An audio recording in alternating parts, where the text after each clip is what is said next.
ஒரு பக்தர் சாலையில் நடந்து சென்று கொண்டிருக்கிறார். அவருக்கு பின்னால் அவருடைய நிழல் தொடர்கிறது. அந்த நிழலை அவருக்கு பிடிக்கவில்லை.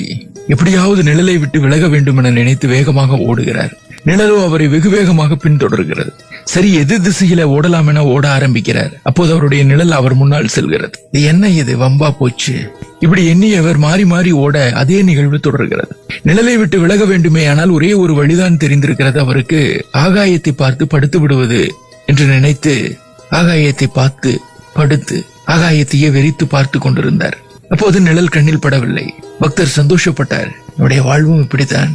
நான் எனது என்கிற ஆணவ நிழல்கள் நம்மை பின்தொடர்ந்து வந்து கொண்டே இருக்கிறது. அவற்றை விட்டுவிட நாம் என்னதான் எண்ணினாலும் அது விடுவதில்லை. ஒருவர் நன்றாக படிக்கிறார், படிப்பது நெற்றியில்தான், ஆனால் நான் தான் படிப்பாளி என்கிற ஆணவம் பிறர் மனதை புண்படுத்தும் வகையில் பேசச் சொல்லுகிறது. ஒருவர் பணத்தால் உயர்கிறார், தான தர்மமும் செய்கிறார், ஆனால் நான் தான் கொடைவல்லல், என்னால் தான் இத்தனை உயிர்களும் சாப்பிடுகிறது என்று எண்ணினால் அது ஆணவமாகி விடுகிறது. பக்தர் தரையில் படுத்து நிழலை விட்டு விடுபட்டது போல நாமும் அந்த பேராற்றலை சரணடைந்து நம் செயல்களின் பலனெல்லாம் உனக்கே என ஒப்படைத்து விட்டோம் என்று சொன்னால் இறைவனுக்குரிய தகுதியை நாம் எளிமையாக அடைந்து விட முடியும்.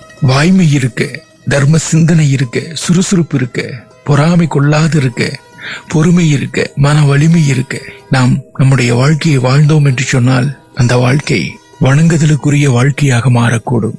மாறட்டும்.